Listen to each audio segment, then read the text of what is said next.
দীর্ঘদিন ধরে উচ্চ মূল্যস্ফীতিতে সীমিত আয়ের মানুষের ভোগান্তি বেড়েছে। সংসারে খরচ মেটাতে হিমশিম খাচ্ছে সাধারণ মানুষ। সার্বিক মূল্যস্ফীতি কিছুটা কমলেও এখনও তা ৯% ওপরে। বর্তমানে সব জিনিসের দাম বেশি, সবাই তো আর কিনা খাইতে পারে না।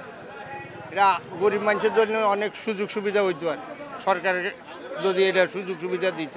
পরিকল্পনা উপদেষ্টা বলছেন, মূল্যস্ফীতি নিয়ন্ত্রণ সহ অর্থনৈতিক স্থিতিশীলতা রক্ষায় গতবারের চেয়ে এবারে বাজেটের আকার কিছুটা কমেছে। নেওয়া হচ্ছে না তেমন বড় কোনো প্রকল্প, বাড়ানো হচ্ছে সামাজিক নিরাপত্তা কর্মসূচির আওতা ও ব্যয়। মূল্য স্তরটা বেড়েছিল গত বছরের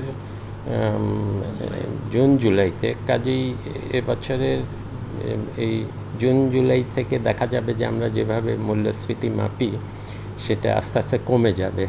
উচ্চ মূল্যস্ফীতির কারণে সাধারণ মানুষের প্রকৃত আয় কমছে, এতে দারিদ্র্য বেড়ে যাওয়ার শঙ্কা আছে। বিশ্বব্যাংক বলছে, খাদ্য মূল্যস্ফীতির কারণে ২০২৫ সালে আরও ৩০ লাখ মানুষ অতি দরিদ্র হয়ে যেতে পারে। তাই বাজেটে মূল্যস্ফীতি নিয়ন্ত্রণে আলাদা নজর দিচ্ছে সরকার।